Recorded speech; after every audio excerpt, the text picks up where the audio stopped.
Assalamualaikum warahmatullahi. Alhamdulillah, kita berjumpa lagi dalam siri ke-46 Goal Forever hari ini. Pada kali ini saya akan kongsikan pandangan saya tentang COVID-19 dan kesannya terhadap ekonomi.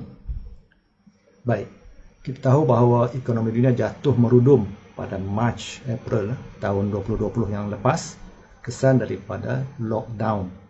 Ekonomi tutup seluruh dunia, termasuklah Malaysia. Kesannya sangat drastik, di mana punca pendapatan orang ramai, khasnya B40. Contohnya peniaga, pekerja binaan, pemandu bas, pemandu lori, pemandu pelancong dan sebagainya terjejas teruk. Baru-baru ini kita dengar PM, Perdana Menteri kita, mengiktiraf bahawa B40 sudah jatuh ke B50. Kumpulan berpendapatan rendah meningkat, maksudnya daripada 40% kepada 50%. Dan ini berita buruk untuk ekonomi Malaysia sebab B40 dan B dan M40 mereka ini adalah pengguna tegar. Mereka lah yang merancangkan ekonomi apabila mereka membeli barangan, tetapi apabila kemampuan kewangan mereka jatuh, maka mereka akan kurang membeli. Ekonomi pun jadi perlahan. Saya bukan doktor perubatan, tetapi saya fikir saya ada sedikit hak untuk memberi pandangan sebagai rakyat Malaysia yang membayar cukai. Justru itu saya hanya kongsikan data daripada kerajaan, dan dari situ saya cuba beri pemerhatian ataupun pandangan peribadi. Persoalannya di sini, adakah pandemik COVID-19 sangat berbahaya? Untuk itu, mari kita lihat kepada statistik yang kita perolehi.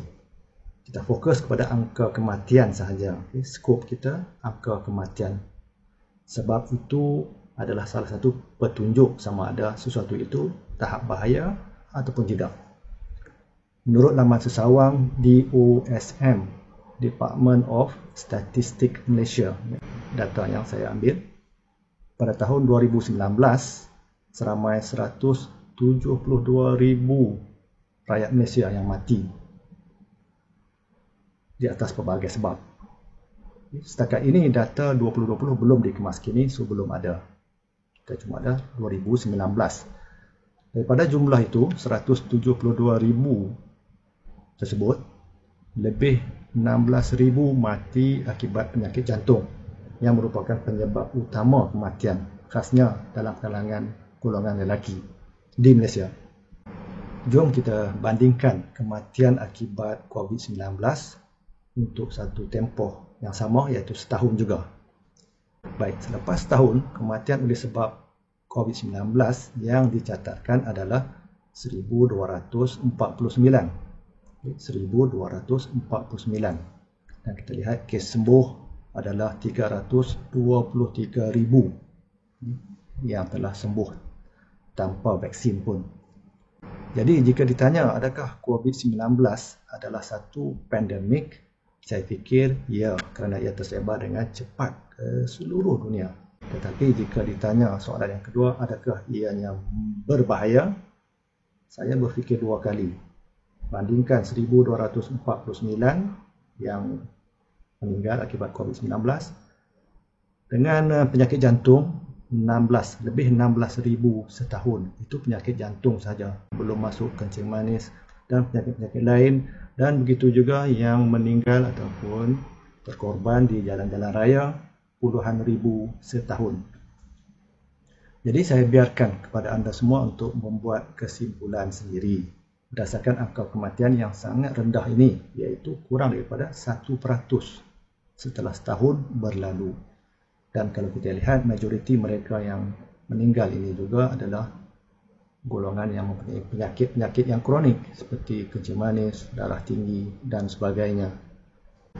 Melihat daripada sudut ataupun perspektif ekonomi pula, saya dapati tiada justifikasi yang kuat untuk berbelanja, untuk kerajaan berbelanja puluhan bilion bagi kes yang seperti ini. Jika berbelanja pun mungkin kita fokus kita tumpukan kepada kes-kes yang memerlukan sahaja, kes-kes serius yang tak sampai 1% tersebut. Kita fokus kepada mereka yang ada masalah kesihatan, yang berisiko tinggi, yang berumur 50, 60, 70 tahun ke atas yang ada risiko tinggi dari sudut kesihatan. Yang lain, insya-Allah mereka bakal sembuh secara semula jadi, seperti yang tertera pada data daripada DOSM tersebut. 323,000 orang telah pun sembuh. Apa yang saya bimbangi adalah dengan terjejasnya pendapatan golongan B40 dan M40 ini, implikasinya taraf hidup mereka akan jatuh.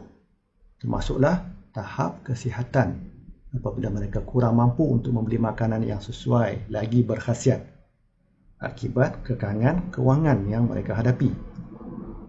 Kenapa kesihatan penting? Ini kerana fakta menunjukkan bahawa mereka yang sihat umumnya mampu melawan jangkitan virus corona ini.